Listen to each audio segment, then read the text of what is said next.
അനുഗ്രഹിക്കപ്പെട്ട നല്ല സമയത്തിനായി ഞാൻ ദൈവത്തെ സ്തുതിക്കുന്നു, സ്തോത്രം ചെയ്യുന്നു. ദൈവവചനം ശ്രവിച്ചുകൊണ്ടിരിക്കുന്ന എല്ലാ ദൈവമക്കൾക്കും വീണ്ടും വരാമെന്നരുളി ചെയ്തവനായ കർത്താവായ യേശു ക്രിസ്തുവിൻ്റെ ധന്യനാമത്തിൽ ഞാൻ എൻ്റെ സ്നേഹവന്ദനം അറിയിക്കുന്നു. ഇന്നത്തെ അല്പസമയത്തെ ചിന്തയ്ക്കായി 116 സങ്കീർത്തനം 8 വാക്യം നമുക്ക് വായിക്കാം. നീ എൻ്റെ പ്രാണനെ മരണത്തിൽ നിന്നും, എൻ്റെ കണ്ണിനെ കണ്ണുനീരിൽ നിന്നും, എൻ്റെ കാലിനെ വീഴ്ചയിൽ നിന്നും രക്ഷിച്ചിരിക്കുന്നു. അനുഗ്രഹിക്കപ്പെട്ട ഒരു വേദവാക്യമാണ് നാം കേട്ടത്. ഈ സങ്കീർത്തനത്തിന് ഹെഡിങ് ഇല്ല എങ്കിലും ദാവീദ് എഴുതിയ ഒരു സങ്കീർത്തനത്തിൻ്റെ തുടർച്ചയായ സങ്കീർത്തനമാകയാൽ ഈ സങ്കീർത്തനവും ദാവീദിൻ്റേതാണെന്ന് ചിന്തിക്കുന്നതിൽ തെറ്റില്ല. ദൈവം തന്നെ രക്ഷിച്ചത് 3 കാര്യങ്ങളിലാണ്. ഒന്നാമതായി, പ്രാണനെ മരണത്തിൽ നിന്നും രക്ഷിച്ചു. എന്തുകൊണ്ടാണ് ദൈവം ഈ മകനെ രക്ഷിച്ചതെന്ന് നാം മനസ്സിലാക്കണം. ചില കാര്യങ്ങൾ പറഞ്ഞതിന് ശേഷം എന്തുകൊണ്ടാണ് ദൈവം ഇവനെ രക്ഷിച്ചതെന്ന് പറയാം. ഇസ്രയേലിൽ വ്യഭിചാരത്തിനും കൊലപാതകത്തിനും യാഗം ഇല്ല. ഈ 2 തെറ്റുകൾ ചെയ്താൽ 1000 കാളകളെ അറുത്താലും ദൈവം അവനോട് ക്ഷമിക്കുകയില്ല എന്ന് സാരം. വ്യഭിചാരം ചെയ്താലും കൊലപാതകം ചെയ്താലും അവനെ ചുട്ടുകളയുകയോ കല്ലെറിഞ്ഞ് കൊല്ലുകയോ ചെയ്യണമെന്നാണ് ന്യായപ്രമാണം കൽപ്പിക്കുന്നത്. എന്നാൽ ദൈവം ദാവീദിൻ്റെ കാര്യത്തിൽ കരുണ കാണിച്ചവനെ കൊന്നില്ല. ദാവീദ് ബത്ശബയെ മോഹിച്ചു. കൂട്ടുകാരൻ്റെ ഭാര്യയെ മോഹിക്കരുത് എന്ന ന്യായപ്രമാണം അവൻ ലംഘിച്ചു. തന്നെയുമല്ല, അവളെ ഭാര്യയായി എടുത്തു. കൂട്ടുകാരൻ്റെ ഭാര്യയെ സ്വന്തം ഭാര്യയായി എടുത്താൽ അത് വ്യഭിചാരമാണ്. അവരെ കൊന്നുകളയണമെന്നാണ് വ്യവസ്ഥ. ദാവീദ് രാജാവാകയാൽ ഇവനെ ആര് കൊല്ലും എന്നാണോ ചിന്തിക്കുന്നത്? ദൈവം തന്നെ നേരിട്ട് കൊല്ലും. ദൈവത്തിന് ഒരു മടിയുമില്ല. അതുപോലെ തന്നെ തന്നെക്കാൾ നീതിമാനായ ഊരിയാവിനെ കൊല്ലുവാനുള്ള മരണവാറണ്ട് അവൻ്റെ കൈവശം തന്നെ യോവാബിനെ കൊടുക്കുവാനായി കൊടുത്തയക്കുന്നു. യോവാബ് എഴുത്തു വായിച്ച് ഊരിയാവിനെ വെട്ടേറ്റ് മരിക്കുവാൻ തക്കവണ്ണം കൈവിട്ടു. ഊരിയാവിനെ യോവാബും ദാവീദും ചതിച്ചു കൊന്നു എന്നത് ഭൂമിയിൽ ആരും അറിഞ്ഞില്ല എന്നാണ് അവർ ഇരുവരും ചിന്തിച്ചത്. എന്നാൽ ദൈവം അത് കുറിച്ചു വെച്ചിരുന്നു. ആ കൊടും കൊലപാതകത്തിന് ദാവീദും യോവാബും ഒരുപോലെ കുറ്റക്കാരാണ്. യോവാബ് ഒടുക്കം വാളുകൊണ്ട് തന്നെ കൊല്ലപ്പെട്ടു. ശലോമോൻ രാജാവ് അവനെ വെട്ടിക്കൊന്നു കളഞ്ഞു. എന്നാൽ അത്ര വലിയ പാപം ചെയ്തിട്ടും ദൈവം ദാവീദിനെ കൊന്നില്ല. ദേഹിയാത്മാവിൽ അവന് വലിയ കഷ്ടത വരുത്തിയെങ്കിലും അവനെ ദൈവം കൊന്നില്ല. കാരണം നാം മനസ്സിലാക്കണം. അതാണ് ഇനിയും പറയുവാൻ പോകുന്നത്. 116 സങ്കീർത്തനം 6 വാക്യത്തിൽ നമുക്കത് കാണുവാൻ കഴിയും. യഹോവ അല്പബുദ്ധികളെ പാലിക്കുന്നു. ഞാൻ എളിമപ്പെട്ടു, അവൻ എന്നെ രക്ഷിച്ചു. 116 സങ്കീർത്തനം 6 വാക്യമാണ് നാം കേട്ടത്. അല്പബുദ്ധി എന്ന വാക്കിന് ഇംഗ്ലീഷിൽ സിമ്പിൾ ഹാർട്ടഡ് മാൻ എന്നാണ് രേഖപ്പെടുത്തിയിരിക്കുന്നത്. കപടമില്ലാത്ത ഹൃദയത്തിന് ഉടമ എന്നാണ് അർത്ഥം. സ്വന്തം കഴിവിൽ ആശ്രയിക്കാതെ ദൈവത്തിൽ ആശ്രയിക്കുന്നവൻ. അതായത് തനിക്ക് ബോധിച്ചവണ്ണം നടക്കാതെ കർത്താവിന് തൻ്റെ മേൽ കൺട്രോൾ ചെയ്യുവാൻ അനുവദിച്ച ഒരു വ്യക്തിയായിരുന്നു ദാവീദ്. ബത്ശേബയുടെ വിഷയത്തിലല്ലാതെ ദാവീദ് ഇത്ര ക്രൂരനായിട്ടില്ല എന്ന് ബൈബിൾ തന്നെ നമ്മെ പഠിപ്പിക്കുന്നുണ്ട്. ദൈവം അവൻ്റെ പ്രാണനെ മരണത്തിൽ നിന്നും രക്ഷിച്ചത് അതുകൊണ്ടാണ്. ദൈവം ആ ഭക്തനെ കണ്ണുനീരിൽ നിന്നും രക്ഷിച്ചു. മത്തായി എഴുതിയ സുവിശേഷം 26 അധ്യായം 75 വാക്യത്തിൽ പത്രോസ് അതിദുഃഖത്തോടെ കരഞ്ഞു എന്ന് രേഖപ്പെടുത്തിയിരിക്കുന്നു.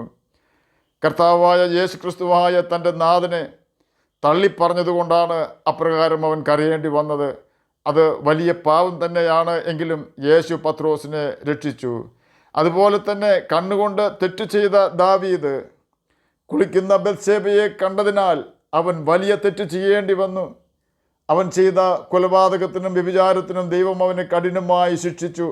വേദന കൊണ്ടും ശരീരത്തിൻ്റെ രോഗം കൊണ്ടും അവൻ എത്രമാത്രം കരഞ്ഞു കാണുമെന്ന് നമുക്കറിയില്ല. 56 സങ്കീർത്തനം 8 വാക്യത്തിൽ എൻ്റെ കണ്ണുനീർ നിൻ്റെ തുരുത്തിയിലാക്കി വെക്കണമേ എന്ന് അവൻ നിലവിളിക്കുന്നുണ്ട്. അല്പം കഷ്ടം അവൻ സഹിക്കേണ്ടി വന്നെങ്കിലും പിന്നെയുള്ള ജീവിതത്തിൽ തൻ്റെ ദൈവത്തെ ദാവീദ് ശരിക്കും മനസ്സിലാക്കി. അതുകൊണ്ട് ദൈവം അവൻ്റെ സകല രോഗത്തെയും സൗഖ്യമാക്കി, കഷ്ടത മാർക്കുമാറാക്കി. തന്നെയുമല്ല, ശൗലിൻ്റെ പ്രതികൂലത്തിൽ നിന്നും അവനെ രക്ഷിച്ചു. അബ്ശലോമിൻ്റെ കയ്യിൽ നിന്നും അഹിതോഫേലിൻ്റെ കയ്യിൽ നിന്നും ദൈവം ദാവീദിനെ രക്ഷിച്ചു. ദാവീദ് ആ കാലഘട്ടത്തിൽ അനുഭവിക്കേണ്ടി വന്ന എല്ലാ കഷ്ടത്തിൽ നിന്നും അതുമൂലമുള്ള കണ്ണുനീരിൽ നിന്നും കർത്താവ് അവനെ രക്ഷിച്ചു. എൻ്റെ കാലിനെ വീഴ്ചയിൽ നിന്നും രക്ഷിച്ചു എന്നാണ് ഭക്തൻ അവകാശപ്പെടുന്നത്. 73 സങ്കീർത്തനം 2 വാക്യത്തിൽ എന്നാൽ എൻ്റെ കാലുകൾ ഏകദേശം ഇടറി, എൻ്റെ കാലടികൾ ഏറെക്കുറെ വഴുതിപ്പോയി എന്ന് രേഖപ്പെടുത്തിയിരിക്കുന്നു. ദാവീദിൻ്റെ കാലുകളും പാപത്തിൽ വഴിതെറ്റിപ്പോകുവാൻ സാഹചര്യങ്ങൾ ഉണ്ടായിരുന്നു. കാരണം അവൻ ഇസ്രയേലിൻ്റെ 12 ഗോത്രത്തിൻ്റെയും രാജാവായിരുന്നു. ബത്ശേബയുടെ വിഷയത്തിലല്ലാതെ അവൻ്റെ കാലുകൾ പാപത്തിൽ പോകാതെ വണ്ണം തുടക്കത്തിലെ ദൈവം അവന് നല്ല ശിക്ഷ കൊടുത്തുകൊണ്ട് രക്ഷിച്ചു. ഒടുക്കം ദാവീദ് പറയുകയാണ്, നീ എൻ്റെ പ്രാണനെ മരണത്തിൽ നിന്നും, നീ എൻ്റെ കണ്ണിനെ കണ്ണുനീരിൽ നിന്നും, നീ എൻ്റെ കാലിനെ വീഴ്ചയിൽ നിന്നും രക്ഷിച്ചിരിക്കുന്നു എന്ന്. തന്നെയുമല്ല, തൻ്റെ തെറ്റുകൾക്ക് തന്നെ ശിക്ഷിച്ച ദൈവത്തിനെതിരെ പിറുപിറുക്കാതെ താൻ വീണ്ടും പറയുകയാണ്, നിൻ്റെ ന്യായപ്രമാണം അഥവാ നിൻ്റെ ചട്ടങ്ങൾ പഠിപ്പാൻ തക്കവണ്ണം ഞാൻ കഷ്ടത്തിലായത് എനിക്ക് ഗുണമായി. 119 സങ്കീർത്തനം 71 വാക്യത്തിലാണ് ഇത് രേഖപ്പെടുത്തിയിരിക്കുന്നത്. ഇതിൽ നിന്നും നമുക്കുള്ള സന്ദേശം എന്തെന്നാൽ, നമ്മുടെ കണ്ണും നമ്മുടെ കാലും സൂക്ഷിക്കുക. കാണുന്ന എല്ലാ കാര്യങ്ങളിലും നാം ശ്രദ്ധ കൊടുക്കാതെ കാണേണ്ടത് മാത്രം കാണുക. നമ്മുടെ കണ്ണ് സൗന്ദര്യത്തിൻ്റെ പൂർണ്ണതയായ നമ്മുടെ കർത്താവിൻ്റെ സൗന്ദര്യം മാത്രം കാണുവാൻ നാം ഉപയോഗിക്കുക. ആ സൗന്ദര്യം കണ്ട വ്യക്തികൾക്ക് ഭൂമിയിൽ ഏറ്റവും വലിയ സൗന്ദര്യം പോലും ആകർഷകമല്ല. യാതൊരു അശുദ്ധിയും കാണാതെ വണ്ണം നമ്മുടെ കണ്ണുകളെ സൂക്ഷിക്കുക. കാരണം നമ്മുടെ ഹൃദയം നമ്മുടെ കണ്ണുകളെ പിന്തുടർന്നാൽ നാം പ്രതിസന്ധിയിലാകും. ദാവീദിന് സംഭവിച്ച വീഴ്ച നമുക്ക് സംഭവിക്കാതെ സൂക്ഷിക്കുക. അതുപോലെ തന്നെ നമ്മുടെ കാലുകളെ സൂക്ഷിക്കുക. നാം നമ്മെക്കാളും കഴിവ് കുറഞ്ഞവരുമായി മാത്രമേ നമ്മെ താരതമ്യം ചെയ്യാവൂ. വലിയ വീട് കണ്ട ആസാഫിനെ പോലെ നാം സങ്കടപ്പെടരുത്. പൗലോസ് പറഞ്ഞതുപോലെ, ഉണ്ണുവാനും ഉടുക്കുവാനും ഉണ്ടെങ്കിൽ മതി എന്ന് വയ്ക്കുക. നമ്മുടെ ലക്ഷ്യം നിത്യജീവനാണ് എന്ന യാഥാർത്ഥ്യം നാം മറന്നു പോകരുത്. ആ ലക്ഷ്യത്തിൽ നിന്നും പിന്മാറിപ്പോകുന്ന ഒന്നും നാം ആഗ്രഹിക്കാതിരിക്കുക. യേശുവിനെ നോക്കി ജീവിക്കുക. അങ്ങനെ നാം നമ്മുടെ കണ്ണിനെയും കാലുകളെയും സൂക്ഷിച്ചാൽ നമ്മുടെ പ്രാണൻ രക്ഷപ്പെടും. ആകയാൽ നമ്മെ സ്നേഹിച്ച് നമുക്ക് വേണ്ടി തന്നെത്താൻ ഏൽപ്പിച്ചു കൊടുത്ത നമ്മുടെ കർത്താവായ യേശു ക്രിസ്തുവിനെ അനുകരിച്ച് താഴ്മയോടെ നമുക്ക് ജീവിക്കാം. അവൻ്റെ കൽപ്പനകൾ പ്രമാണിച്ച് അവനെ സ്നേഹിക്കുകയും നിത്യജീവനാവകാശികളായി തീരുകയും ചെയ്യാം. അതിന് കർത്താവ് നമ്മെ സഹായിക്കട്ടെ എന്ന് പ്രാർത്ഥിച്ചുകൊണ്ട് ഞാൻ എൻ്റെ വാക്കുകളിൽ നിന്ന് വിരമിക്കുന്നു. നമുക്ക് പ്രാർത്ഥിക്കാം. ഞങ്ങളെ സ്നേഹിക്കുന്ന സ്വർഗീയ പിതാവേ, നല്ല വചനത്തിനായി ഇങ്ങനെ സ്തുതിക്കുന്നു, സ്തോത്രം ചെയ്യുന്നു. എന്നെ കേൾക്കുന്ന ഏതെങ്കിലും പ്രിയപ്പെട്ടവർ സമാധാനമില്ലാതെ ആയിരിക്കുന്നുവെങ്കിൽ അങ്ങ് അവർക്ക് സമാധാനം നദി പോലെ ഒഴുക്കി കൊടുക്കണമെന്ന് ഞാൻ പ്രാർത്ഥിക്കുന്നു.